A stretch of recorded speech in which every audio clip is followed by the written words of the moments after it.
ഞാനിപ്പോൾ നിൽക്കുന്നത് അയോധ്യയിലെ ശ്രീരാമനും സീതയും ലക്ഷ്മണനും കുടികൊള്ളുന്ന ക്ഷേത്രത്തിലാണ്. ഈ ക്ഷേത്രത്തിൻ്റെ പ്രത്യേകത, അയോധ്യയുടെ തൊട്ട് നടയിലാണ് ഈ ക്ഷേത്രം. ഈ ക്ഷേത്രത്തിലാണ് ശ്രീരാമൻ്റെയും സീതയുടെയും പ്രതിഷ്ഠകളിരിക്കുന്നത്.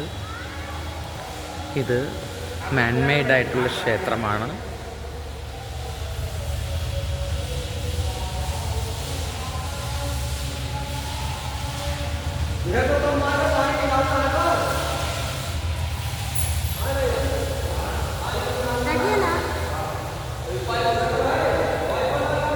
ഈ ക്ഷേത്രത്തിനൊരു പ്രത്യേകതയുണ്ട്.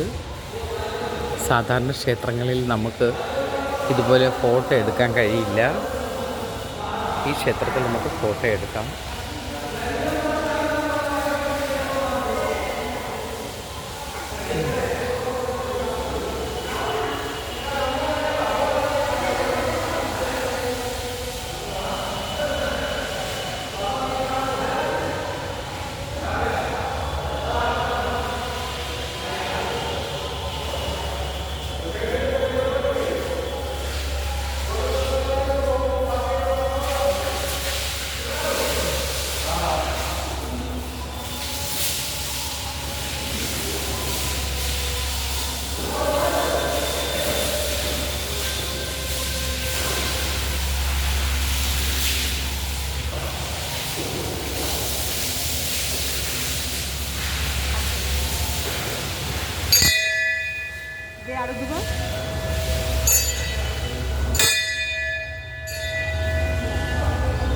ഈ ക്ഷേത്രത്തിൽ നിന്നാൽ രാമക്ഷേത്രം കാണാം.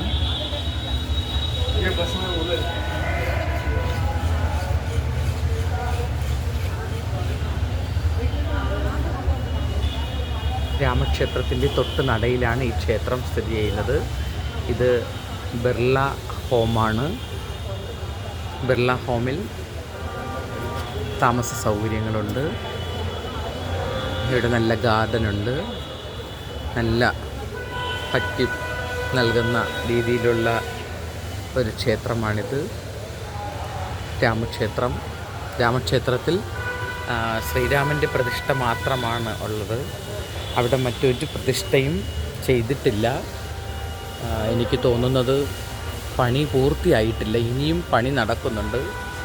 അപ്പോൾ ആ പണിയെല്ലാം പൂർത്തിയാവുമ്പോൾ മറ്റ് പ്രതിഷ്ഠകളും വരുമായിരിക്കുമെന്ന് ഞാൻ കരുതുന്നു. ഇപ്പോൾ രാമലല്ലയുടെ പ്രതിഷ്ഠ മാത്രമേ ആ ക്ഷേത്രത്തിലുള്ളൂ. രാമലല്ല ഒറ്റയ്ക്കാണ് അവിടെ ഇരിക്കുന്നത്. ഏതായാലും നല്ലൊരു സുപ്രഭാതം ഇവിടെ തങ്ങാൻ കഴിഞ്ഞതിൽ. നല്ല തണുപ്പുണ്ട്, ഇപ്പോഴും നല്ല തണുപ്പുണ്ട്. 19 ഡിഗ്രിയാണ് ഇവിടുത്തെ ടെമ്പറേച്ചർ. ഇവിടെ ഇങ്ങനെ സൂര്യൻ ഉദിച്ചു, നല്ല പ്രകാശം കിട്ടുന്നുണ്ട്. ഇപ്പോൾ മറ്റ് ക്ഷേത്രങ്ങളെക്കാളും ഒത്തിരി പ്രത്യേകതയുണ്ട് ഈ രണ്ട് ക്ഷേത്രത്തിനും. ഭയങ്കര പീസാണ് ഇവിടെ. നമ്മൾ മറ്റ് ക്ഷേത്രങ്ങളിൽ പോകുമ്പോൾ എത്ര തിരക്കുണ്ടെങ്കിലും നമുക്ക് ചിലപ്പം ആ തിരക്കിൽ പീസ് അനുഭവപ്പെടാറില്ല. പക്ഷേ രാമലല്ലയുടെ പ്രതിഷ്ഠയിലും ഈ ശ്രീരാമനും ലക്ഷ്മണനും സീതയും ഇരിക്കുന്ന ഈ പ്രതിഷ്ഠ ക്ഷേത്രത്തിലും നമുക്ക് ഭയങ്കരമായിട്ടും ഫീൽ ചെയ്യും, പീസ് ഫീൽ ചെയ്യും. ഈ രണ്ട് ക്ഷേത്രത്തിലും എത്ര തിരക്കുണ്ടെങ്കിലും ഇവിടെ ഇരിക്കുമ്പോൾ മനസ്സിന് നല്ല ഒരു ശാന്തി ഉണ്ടാകുന്ന ഒരു ഫീലിംഗാണ്. അത് രാമക്ഷേത്രത്തിനകത്ത് നമ്മൾ കാല് വയ്ക്കുമ്പോഴേ ആ ഒരു ശാന്തി അനുഭവപ്പെടും. പക്ഷേ ചില ക്ഷേത്രങ്ങളിൽ ഭയങ്കര തിരക്ക് തോന്നുമെങ്കിലും നമ്മൾ അകത്ത് കയറുമ്പോൾ നമുക്കെന്തോ ഒരു ചിലപ്പോൾ ആ തിരക്കിലൊരു ഇത് തോന്നും, വല്ലാതെ തോന്നും. പക്ഷെ ഇവിടെ എത്ര ജനങ്ങൾ അതിനകത്ത് വന്നാലും ആ തിരക്കിലും നമുക്ക് നല്ലൊരു ശാന്തി അനുഭവപ്പെടും. അതൊരു പ്രത്യേകതയായിട്ട് എനിക്ക് തോന്നുന്നു. മാർബിൾ, താജ്മഹൽ പോലെ മാർബിളിലാണ് ഈ രണ്ട് ക്ഷേത്രങ്ങളും പണിഞ്ഞിരിക്കുന്നത്. അതെൻ്റെ ഫ്രണ്ട് റാണിയാണ്, എന്നോടൊപ്പം വന്നതാണ്. ഈ രണ്ട് ക്ഷേത്രങ്ങളിലും ഉള്ള പ്രത്യേകത